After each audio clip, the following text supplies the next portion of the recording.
just truth, no rush, just room to wander slow, to really know the world is wide. You're on my side, so sit back and kiss goodbye.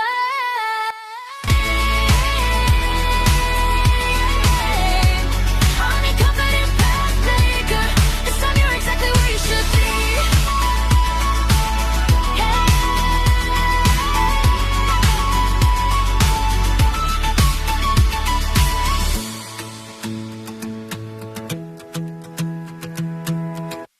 Hello fellas, welcome to my channel. Enjoy the music, man.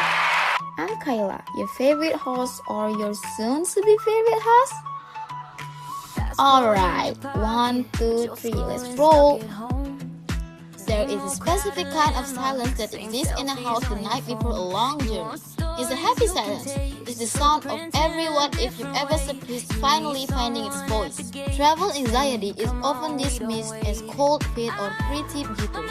But for those who feel its weight, it is a profound existential crisis. It's the friction between the human desire for growth and the biological necessity for safety. We are wired to find comfort in the perimeter of our own caves. To step beyond that perimeter isn't justification. It's an act of defiance against our own survival instincts. In this exploration, we are not looking for a cure for travel anxiety. We are looking for a bridge. We are going to deconstruct why the mind treats a flight to Paris like a walk into a lion's den, and how we can use modern tools and ancient perspectives to transfer that paralyzing fear into a quiet, functional confidence. To understand travel anxiety, we have to go back 10,000 years. Our ancestors survived because they were suspicious of the unknown. Today, that same biological hardware is still running. When you book a flight to a country where you don't speak the language, your amygdala, the brain smoke detector, doesn't see a cultural experience. It sees a lack of resources. It sees a threat to your social standing. It sees the possibility of being stranded without a tribe. This is the evolutionary glitch. Your brain is trying to protect you from a version of the world that no longer exists in the same way. The first step to confidence is recognizing that your anxiety is actually an act of love from your brain. It's just a very confused kind of love. The most visceral trigger for modern travel anxiety is the loss of information. Information is the modern human's primary survival tool. When we lose our connection, we lose our sense of self. This is where the transition from anxious to prepared begins. Confidence isn't a feeling, it's a setup. Think of your phone as your digital nervous system. If that system is severed the moment you land, you will panic. It's inevitable. But what if you didn't have to wait for the world to catch up to you? Tools like Airalo have changed the psychology of landing. By installing on eSIM before you even leave your house, you are preemptively solving the problem of isolation. You are not hunting for a plastic card in a terminal or begging for a Wi-Fi password. You land, you toggle a switch, and the world makes sense again.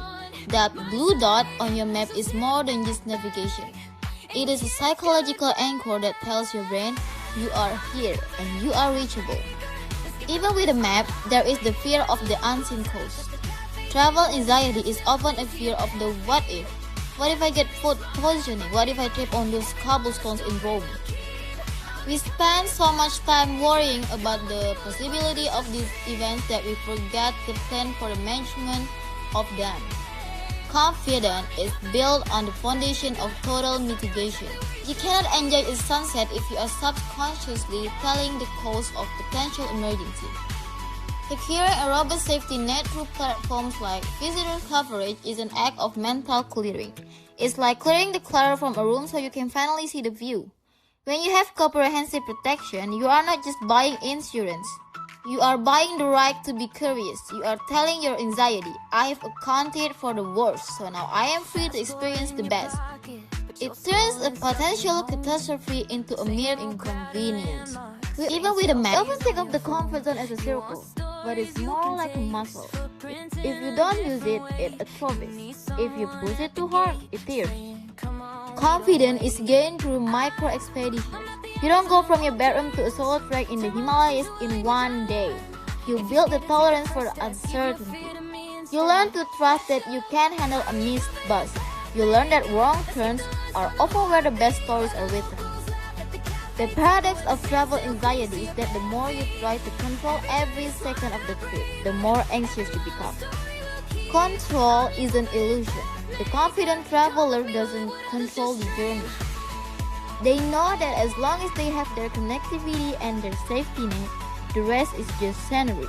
The greatest secret of travel anxiety is what happens when you come home. You realize that the version of you that left, the one who was terrified of the airport and the boring minutes, is gone. You have been replaced by a version of yourself that has navigated a world that didn't know your name. You have solved problems in real time. You have felt the fear and moved through it.